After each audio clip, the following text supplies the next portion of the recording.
Halo semua, selamat datang di YouTube channel di Official Auto. Yes, akhirnya kita mencoba langsung mobil listrik terbaru dari Aion. Ini adalah Aion V, mobil listrik yang bermain di segmen SUV 5 penumpang. Kita akan mencoba dari Jakarta sampai ke Yogyakarta. Jadi banyak hal menarik yang akan kita kupas dari mobil ini dan bagaimana rasa berkendaranya. Tonton videonya sampai selesai.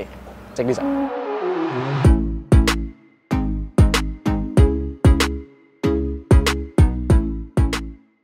Oke teman-teman, kita akan mencoba Aion V.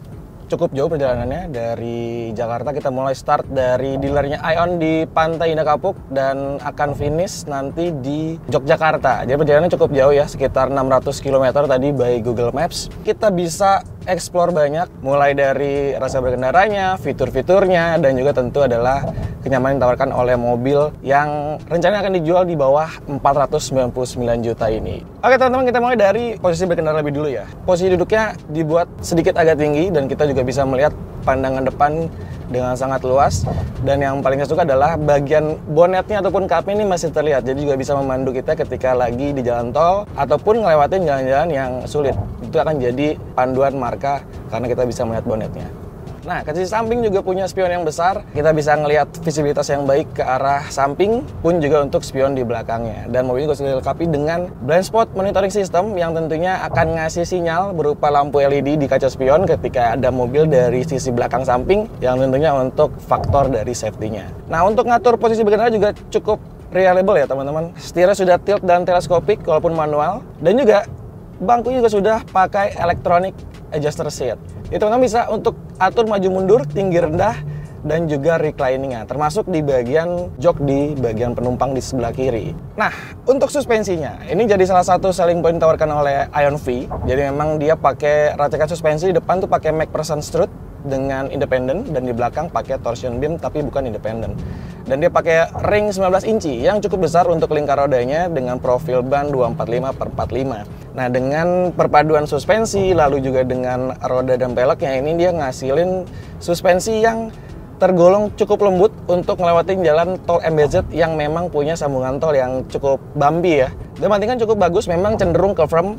Memang masih ada sedikit bottoming di bagian belakang, tapi masih tereduksi dan bisa dibilang dalam kategori yang wajar untuk sebuah mobil SUV 5 penumpang seperti ini.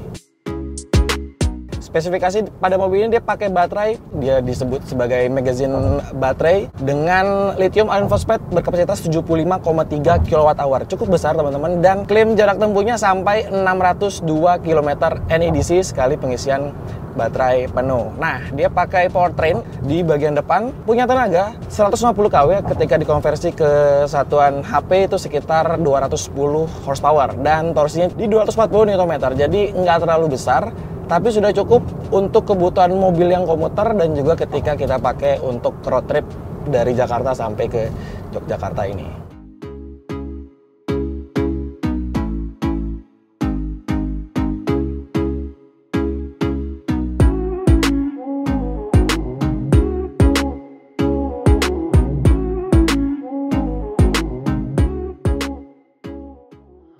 Oke teman-teman, lanjut.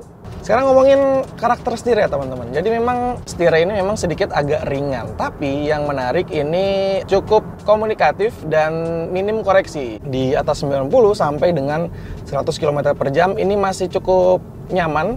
Nah, lanjut di setir ada dua tombol, ini seperti trackball, jadi bisa di scroll ke atas, ke bawah, lalu juga geser ke kiri dan kanan. Nah, sebelah kiri ini untuk fungsi dari infotainment, jadi untuk musik, angkat telepon, dan juga ada tombol shortcut untuk kita mindahin ataupun mengubah informasi di panel meternya. Nah, sementara yang sebelah kanan adalah untuk mengatur sistem ADAS-nya. Aion sebut sebagai Adigo untuk perangkat ataupun kelengkapan fitur ADAS-nya, dan dia sudah level 2. Cukup lengkap teman-teman untuk fitur ADAS-nya. Ada Adaptive Cruise Control, lalu juga ada Integrate Cruise Control. Nah, Integrate Cruise Control ini lebih advance.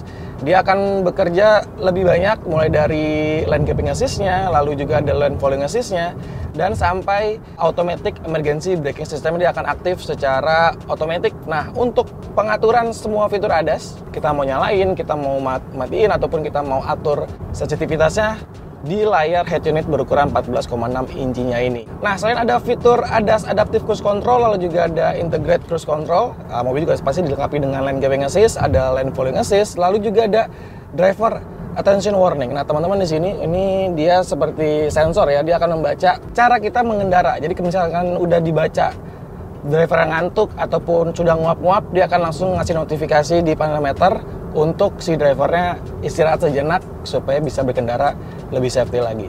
Nah, sekarang kita cobain diferensiasi dari drive mode. Nah, jadi ada 3 teman-teman, dari comfort, lalu juga sport, dan terakhir adalah power saving. Nah, kita coba dulu yang power saving. Ya, jadi memang karakter akseleratornya ketika kita injak memang sedikit agak berat, dan tentunya juga bukan dari tenaga dan torsinya akan lebih dibatasi. Ini tujuannya adalah untuk menghemat konsumsi daya baterainya. Nah, ketika teman-teman pencet yang power savingnya, dia akan melimit speed sampai dengan 90 km per jam aja. Jadi bisa lebih irit lagi, kecepatannya dibatasi, tentu juga tenaga dan torsinya juga akan lebih dikurangi gitu ya. Nah, sekarang kita coba yang comfort.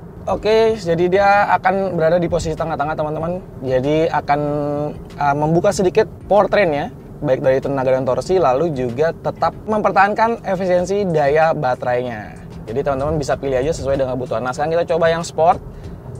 Yap, dan kita pilih energi recovery-nya yang off saja. Iya. Untuk bukaannya tergolong linear ya, jadi bukan yang menghentak sekali ketika memang lagi cruising. Cukup cepat ya naiknya, dari 90 sampai dengan 120 km per jam. Jadi teman-teman tinggal menyesuaikan aja dengan situasi jalan, lalu juga kebutuhan dan juga kondisi baterai untuk memilih drive mode dari mobil ini.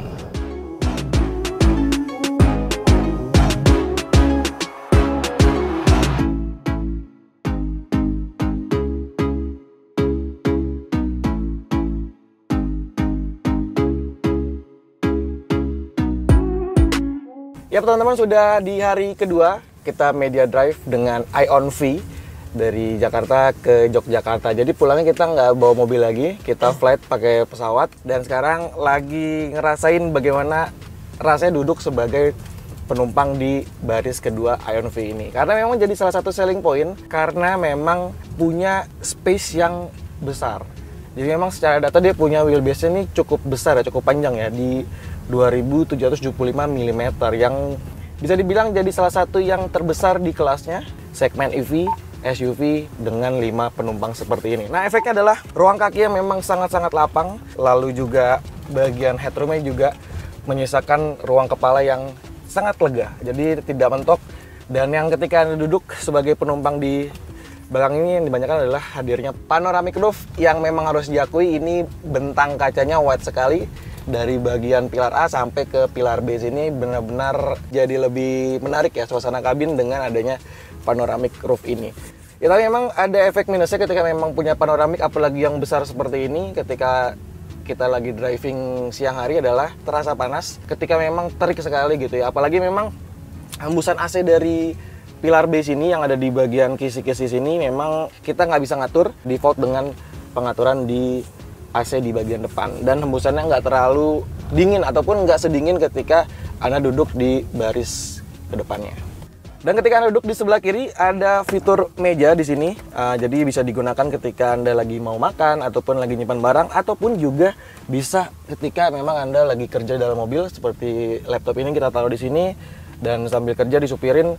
Jadi bisa lebih fleksibel ketika Anda duduk di baris penumpang di bagian belakangnya. Dari semua fitur selain juga fitur-fitur keselamatannya yang jadi ataupun di highlight oleh ION adalah fitur kulkas di dalam kabin ION V ini. Jadi dia ada 3 fungsi ya, bisa memanaskan, bisa mendinginkan, dan juga bisa membekukan. Dan tentunya ini akan kasih experience yang menyenangkan ketika lagi berkendara jarak jauh dengan ION V. Nah, bagaimana ketika duduk di belakang untuk bantingannya? Jadi memang berasa keras dibandingkan ketika udah duduk di bagian depan. Apalagi ketika memang harus lewatin jalan yang bumpy, bantingannya ini sedikit bikin bagian punggung, bokong ini agak sedikit sakit gitu ya ketika memang harus menghajar lubang tadi. Oh ya, terakhir adalah fitur cukup jamak lah di mobil listrik adalah vehicle to load. Jadi di mana si baterai mobil listrik ini bisa difungsikan untuk mengisi perangkat elektronik lainnya. Jadi dia V2L-nya ada di 3,3 kW ataupun 3300 watt ya, itu mirip dengan satu arus rumah, dan voltasenya cukup stabil di 220 volt. Tapi untuk konektor ataupun kabel V2L ini nggak include dengan pembelian mobil ya. Jadi teman-teman ketika pengen aktifkan fitur tadi ataupun gunain fitur tadi harus beli konektornya itu sekitar 1,2 jutaan ataupun di bawah 1,5 juta untuk nambah konektor V2L-nya. Nah, bagaimana teman-teman? Sampaikan pendapat kamu soal mobil ini di kolom komentar dan sampai jumpa di video berikutnya.